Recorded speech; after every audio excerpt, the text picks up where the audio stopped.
আর এখানে আল্লাহ পাক স্পষ্ট বলে দিয়েছেন যে আল্লাহর দিকে যারা প্রত্যাবর্তন করতে চায় তাদেরকে আল্লাহ সুবহানাহু ওয়া তাআলা হেদায়েত দিবেন।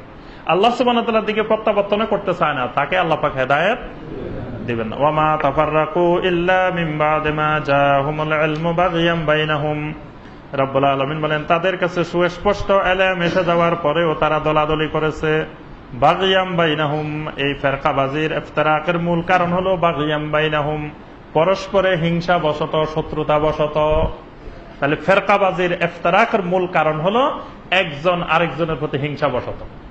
দেখবেন একজন আরেকজনের প্রতি যখন হিংসা ঢুকে যাবে, রাগ ঢুকে যাবে, ক্রোধ ঢুকে যাবে, তখন ওই ব্যক্তিকে ঘায়েল করার জন্য কত জঘন্য জঘন্য মিথ্যা কথা বলতে পারে।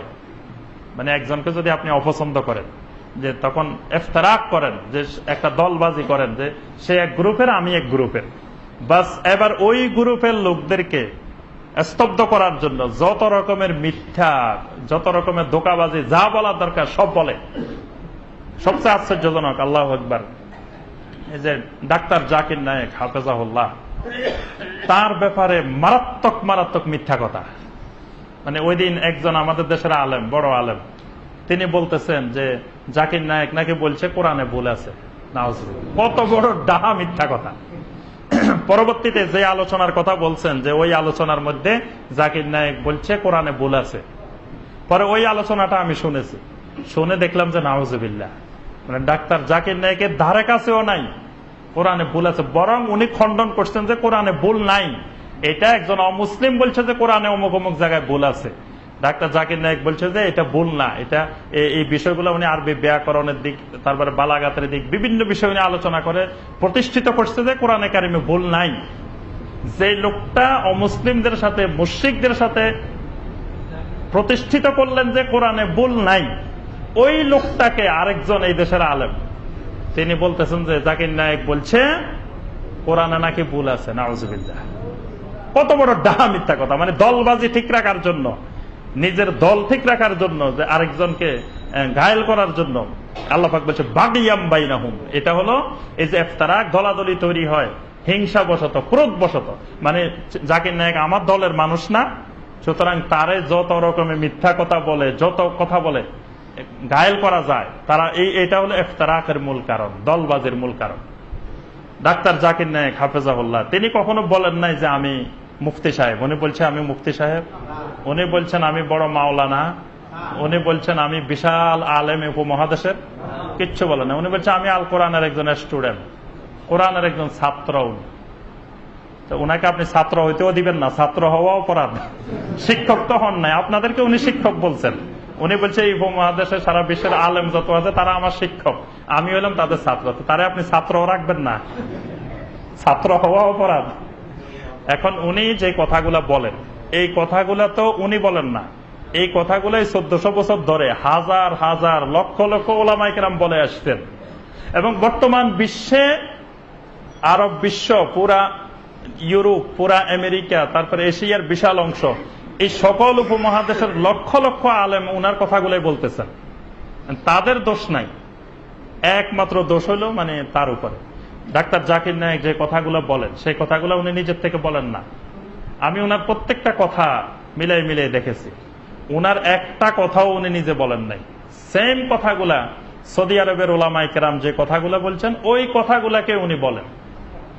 মানে সৌদি আরবের গ্র্যান্ড মুফতি, তারপরে আগেকার আলেম শাইখ বিন বাজ রাহিমাহুল্লাহ, মোহাম্মদ বিন সালেহ আল উসাইমিন রাহিমাহুল্লাহ, শেখ নাসিরউদ্দিন আলবানী রাহিমাহুল্লাহ, তারপর বর্তমান যারা মসজিদে হারামের ইমাম, মসজিদে নববীর ইমাম, তারপর মদিনা ইউনিভার্সিটির বড় বড় মুফতি শায়েখ যারা, এজন্য দেখবেন উনার প্রত্যেকটা প্রোগ্রামে বাইতুল্লাহর ইমাম থাকেন, মসজিদে নববীর ইমাম থাকেন, মসজিদে আকসার ইমাম থাকেন, তাদের সামনে উনি কথা বলেন। এবং উনি একটা কথা বক্তব্য দেওয়ার আগে উনার কথাগুলো আগে তাদের সাথে আলোচনা করেন, যে আমার এই বক্তব্যে এই কথার মধ্যে কোন জায়গায় কোরআন সুন্নাহর ভুল আছে কিনা। তারপরে ওইটা সংশোধন করে তারপরে উনি মানুষের সামনে কথা বলেন। তো এখন আমার কথা আর সৌদি আরবের মক্কার ইমামের কথা না মিলতে পারে, মিলবে এটা তো জরুরি বিষয় না। না মিললে আমি দোষটা দিব কি জাকির নায়েককে না মক্কার ইমামকে? কি বলেন?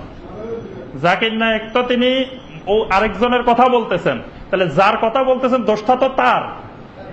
যদি জিনিসটা ভুল হয়, জাকির নায়েক বলছে যে সালাতের কোনো কাফারা নাই, তো ঠিক আছে, এই যে আমরা কাপ্পারা খাইতেছি, এখন আমরা বলতেছি জাকির নায়ক এটা ভুল বলছে, তো এটা তো জাকির নায়ক বলেন নাই, সালাতের কাপ্পারা নাই বলছে মক্কার ইমামেরা, মসজিদে হারামের ইমামেরা। তা আপনি দোষটা দিবেন তাদেরকে, তাদের বিরুদ্ধে সমালোচনা করবেন। তো খামাকা এই লোকটার বিরুদ্ধে সমালোচনা করেন কেন? এই লোকটা তো ছাত্র, এই ছাত্রের ওস্তাদ যারা, ওস্তাদদের বিরুদ্ধে সমালোচনা করেন, কিন্তু ওস্তাদের বিরুদ্ধে সমালোচনা শোনা যায় না। কোনদিন শুনছেন কোন আলেম যে মক্কার ইমাম বলছে নামাজের কাপ্পারা নাই, মক্কার ইমাম গুমরা হয়ে গেছে, এই কথা বলছেন? কেন বলেন না? কারণ ওই সৌদি আরবের টাকা দিয়ে আমরা অনেক কিছু করি, তা ওই সব দেশে আমাদের টাকার জন্য, টাকা খোঁজার জন্য যাওয়া লাগে।